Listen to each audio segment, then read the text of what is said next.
શ્રી ગણેશાય નમઃ મિત્રો, આપ જોઈ રહ્યા છો આપણે યુટ્યુબ ચેનલ આશીર્વાદમાં આપ સૌનું સ્વાગત છે। 13 ઓગસ્ટના રોજ શ્રાવણ શુક્લ પક્ષની પંચમી છે, જે નાગપંચમી ઓળખાય છે। આ દિવસે નાગ દેવતાની પૂજાનો તહેવાર છે। આ દિવસે ભગવાન શિવની સાથે નાગદેવની પણ વિશેષ પૂજા કરવામાં આવે છે।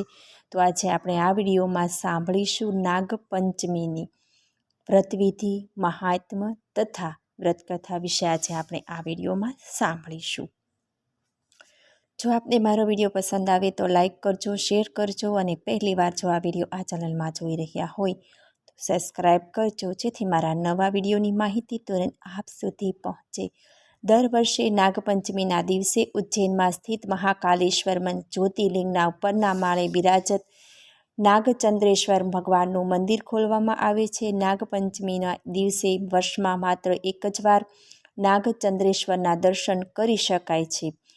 નાગપંચમી શા માટે ઉજવવામાં આવે છે? તો નાગપંચમી ઉજવવા પાછળ એક દંતકથા છે। એ કથા અનુસાર મહાભારત યુદ્ધ પછી પાંડવોએ અભિમન્યુના પુત્ર પરીક્ષિતને રાજા બનાવ્યા અને પોતે સ્વર્ગની યાત્રાએ નીકળ્યા હતા।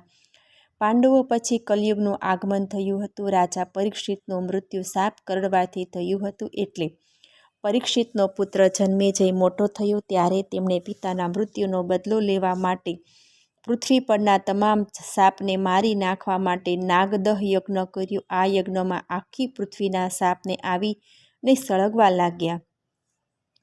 જ્યારે આસ્તિક મુનિને આ વાતની જાણ થઈ તો તેઓ તરત જ રાજા જન્મેજય પાસે પહોંચ્યા।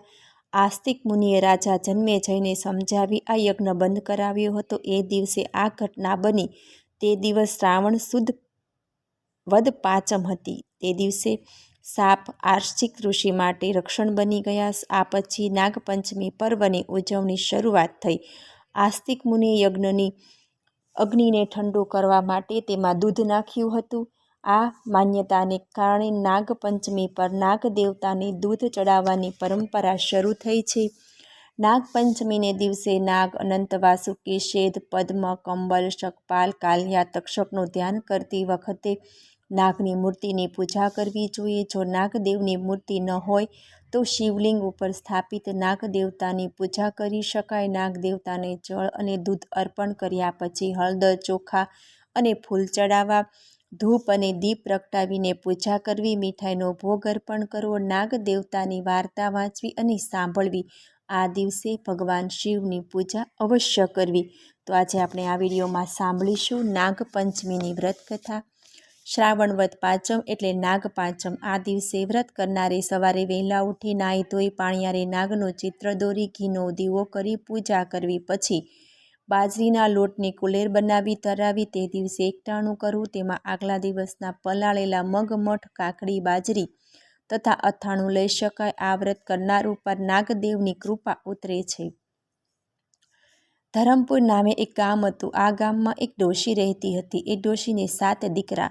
ડોશીએ 7 દીકરાઓને પરણાવી દીધેલા, તેથી 7 વહુઓ સાથે રહેતી હતી। દરેક વહુને પિયર હતું, મા બાપ હતા, પરંતુ નાના દીકરાની વહુને પિયરમાં કોઈ હતું નહીં। અવારનવાર બધા તેને નબાપી કહીને મેણા મારતા।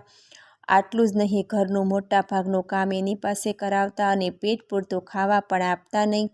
વધ્યું ઘટ્યું જે હોય તે આપી દેતા। એવામાં શ્રાદ્ધના દિવસો આવ્યા। ડોશીમાના ઘરમાં દૂધની ખીર રંધાણી, દૂધપાક પણ રંધાયો। નાની વહુને ચડતા દાડા થતા, તેથી તેને ખીર ખાવાનું ઘણું મન થયું, પણ શું કરે, તેને કોઈએ ખાવાનું કહ્યું નહીં। બધાએ સાથે બેસી જમી લીધું। પછી સાસુએ તેને બૂમ પાડી, અલી નબાપી, જા, જે વધ્યું ઘટ્યું હોય તે ખાઈ લે, પછી એઠા વાસણો હોય તે નદીએ જઈને ઉટકી આવ। નાની વહુ તો રસોડામાં ગઈ। તેને ખીરનું તપેલું જોયું તો ખાલીખમ તેની આંખોમાં આંસુ આવી ગયા। ખાલી 2-4 પૂરી અને એકાદ ચમચી જેટલું શાક વધ્યું હતું, તે ખાઈ એઠા વાસણનું તબકડું માથે ઉપાડી એ તો નદીએ ગઈ। એણે નદીએ જઈ બધા વાસણો તબકડામાંથી બહાર કાઢ્યા। એમાં એક વાટકામાં કોઈની એઠી ખીર હતી। નાની વહુ તો ખીર જોઈને રાજી રાજી થઈ ગઈ। તેને ખીરનો વાટકો ઝાડ પાસે મૂક્યો અને વિચાર્યું કે વાસણ ધોઈ ઉટકીને પછી આ ખીર હું પી જઈશ. નાની વહુ તો વાસણ ઉટકી નદીમાં નાહવા ગઈ. નાહીને તે બહાર આવી વાટકી પાસે ગઈ તો વાટકી ખાલી, તેમાં સહેજ પણ ખીર હતી નહીં. નાની વહુ તે ઝાડ નીચે ખીરની વાટકી મૂકી હતી. તે ઝાડમાં એક રાફડો હતો. એ રાફડામાંથી નાગણ આવીને ખીર ખાઈ ગઈ હતી અને પછી રાફડામાં સહેજ મોઢું બહાર રાખીને બેઠી હતી. એને થયું નક્કી આ સ્ત્રી મને હમણાં ગાળો દેશે, પરંતુ નાની વહુ તો ગુસ્સે થવાના બદલે બોલી, આ ખીર મારા જેવી કોઈ દુખિયારી ખાઈ ગઈ હશે. જેવું મારું પેટ ઠરે તેવું ખાનારીનું પેટ ઠરજો. આ સાંભળી નાગણી ખુશ થઈ ગઈ. તે રાફડામાંથી બહાર આવી બોલી, બેટી, મને ખૂબ ભૂખ લાગી હતી એટલે તારા ભાગની ખીર હું ખાઈ ગઈ છું. બોલ, એના બદલામાં તારે શું જોઈએ છે? તને કઈ વાતનું દુઃખ છે? નાની વહુએ બધી વાત કરી. મારા પિયરમાં કોઈ નથી, તેથી બધા મને સાસરીમાં દુઃખ આપે છે. મને નબાપી કહે છે. મને સાસરીમાં પૂરું ખાવા પણ આપતા નથી. વળી થોડા દિવસમાં મારો ખોળો ભરવાનો છે. મારે કોઈ ભાઈ નથી, હું કોને ખોળો ભરવા બોલાવું? આમ કહી આટલું કહેતા તે ધૂચકે રડવા લાગી. નાગણીને તેની પર દયા આવી. તેણે નાની વહુને શાંત પાડતા કહ્યું, બેટી, તું રડીશ નહીં. આજથી અમને તારા પિયરિયા માનજે. જ્યારે તારો ખોળો ભરવાનો સમય થાય ત્યારે મારા રાફડા પાસે તું કંકોત્રી મૂકી જજે, એટલે હું આવીને તારો ખોળો ભરી જઈશ. નાની વહુ તો હરખાતી વરખાતી વાસણનું તબકડું માથે મૂકી ઘેર ગઈ. તે ઘેર આવી આનંદના દિવસો પસાર કરવા લાગી. થોડા દિવસ પછી નાની વહુને તો ખોળો ભરવાનો દિવસ આવ્યો એટલે એની જેઠાણી એને મેણું મારતા બોલી, આ નબાપીને વળી ખોળા ભરવાના આટલા બધા શાના ઓરતા છે? પરંતુ નાની વહુએ તો એની તરફ ધ્યાન આપ્યું નહીં. તેણે તો એક કંકોત્રી લખી છાનીમાની નાગણીના રાફડા પાસે મૂકી આવી. અંતે ખોળો ભરવાનો દિવસ આવી પહોંચ્યો એટલે સાસુએ ટોણો માર્યો, ઝટ કરો, ચૂલે આંધણ મેલો, હમણે વહુના પિયરિયા આવશે ને ગાડું ભરીને કપડાને ઘરેણાં લાવશે. એટલામાં તો નાગદેવ, નાગણી અને નાગકુમારો મોટી મોટી છાબો લઈને, હીરના ચીર અને સોના રૂપા તથા હીરાના ઘરેણાં લઈને આવ્યા. આટલું બધું જોઈ અને બધાના મોં સિવાય ગયા. સાસુએ તો સાચે સાચ આંધણ મૂક્યું એટલે નાગણીએ કહ્યું, અમે તો ફક્ત દૂધ જ પીએ છીએ, બીજું કાંઈ અમને નહીં ચાલે. સાસુએ તો દૂધના દેગડા ચૂલે ચડાવ્યા. દૂધ ગરમ કરીને કથરોટમાં રેડ્યું. તેમાં દૂધનો સૂકા મેવાનો મસાલો નાખ્યો. પછી દૂધ ઠરવા મૂક્યું. દૂધ ઠરી ગયું એટલે નાગકુટુંબને દૂધ પીવાનું આમંત્રણ આપ્યું. એટલે તરત નાગકુટુંબ ચપોચપ દૂધ પી ગયા. પછી નાની વહુને ખોળો ભર્યો. એ સમયે નાગકુટુંબે હીરના ચીર, સોનું, રૂપું, હીરા માણેક જોઈએ એટલું આપ્યું. આ જોઈ સાસરિયાવાળાની તો આંખ જ ફાટી ગઈ. ખોળો ભરાઈ ગયા પછી નાગણે સાસુને કહ્યું, વેવાણ, અમારી દીકરીને વિદાય આપો. સુવાવડ પતી ગયા પછી 1.25 મહિને અમે તેનું આણું વળાવશું. સાસુમાએ તો નાની વહુને નાગકુટુંબ સાથે વળાવી. નાગદેવતાઓ વહુને લઈને ચાલવા લાગ્યા. તેમણે કહ્યું, બેટી, તું ગભરાઈશ નહીં, અમારી પાછળ પાછળ તું ચાલી આવ. બધા રાફડામાં પ્રવેશ્યા. નાની વહુ પણ એમની પાછળ અંદર ગઈ. અંદર જઈને જુએ તો નાની વહુ અચંબામાં પડી ગઈ. અંદર એક મોટું ભોંયરું અને ભોંયરાની વચ્ચોવચ્ચ એક સુંદર રાજમહેલ હતો. આ રાજમહેલ જોઈ નાની વહુની સહુ બીક ટળી ગઈ. મહેલના ચોકમાં એક સરસ મજાની હિંડોળા ખાટ હતી. તેની ઉપર નાની વહુ બેસીને ઝૂલવા લાગી.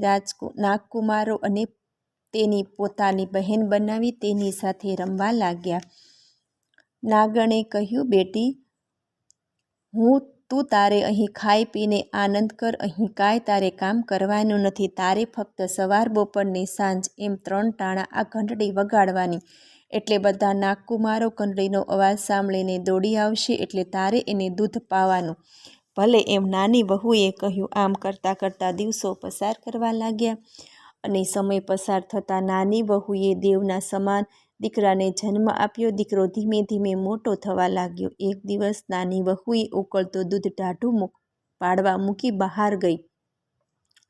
ત્યાં છોકરો રમતો રમતો દૂધ પાસે પહોંચી ગયો. એણે પેલી ઘંટડી જોઈ.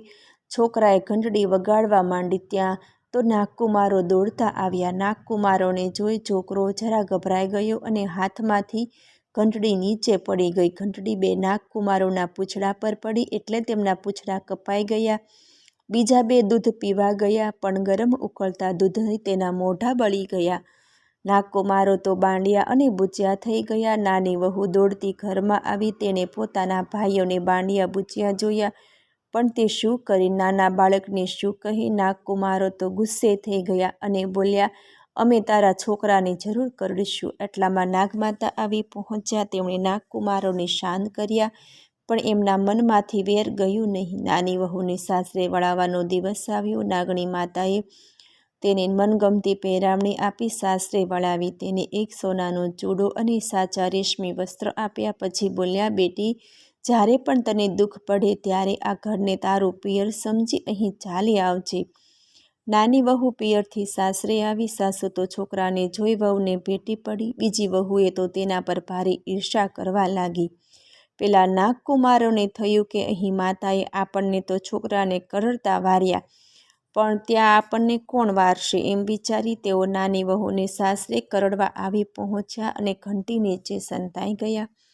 એટલામાં નાની વહુ પાણી ભરીને બેડું ઉમરામાં આવતા તેને ઠેસ વાગી. એટલે તે બોલી, ખમ્મા મારા બાંડિયા બુચિયા વીરાને. આ સાંભળી નાગકુમારો વિચારમાં પડ્યા કે બહેન આપણને હજી કેટલા બધા સંભાળે છે.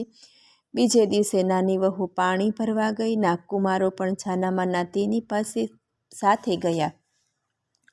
વહુને વાવને પગથિયે ઠેસ વાગતા તે ફરી બોલી, ખમ્મા મારા બાંડિયા વીરા, ખમ્મા મારા બુચિયા વીરાને. નાગકુમારોએ બહેનનો આટલો બધો પ્રેમ જોઈ તેના બાળકને કરડવાનો વિચાર માંડી વાળ્યો અને તેથી ચાલતા થયા. એક દિવસ નાની વહુના છોકરાએ જેઠાણીના દૂધની તાંબડી ઢોળી નાખી. આથી તે ગુસ્સે થઈ છણકો કરતા બોલી, અમારા રાખનું દૂધ શા માટે તમે ઢોળો છો? તમે તો મોટા ઘરના છો. કાલે ગાયો ભેંસો લાવીને બાંધશો, પણ અમે શું કરીશું? નાની વહુને તો બહુ ખોટું લાગ્યું. તે છોકરાને લઈ નાગમાતા પાસે ગઈ અને પોતાની દુઃખની વાત કરી સંભળાવી. નાગમાતાએ તેને આશ્વાસન આપી કહ્યું, બેટી, તું ઘર જઈ વાડો કરાવ.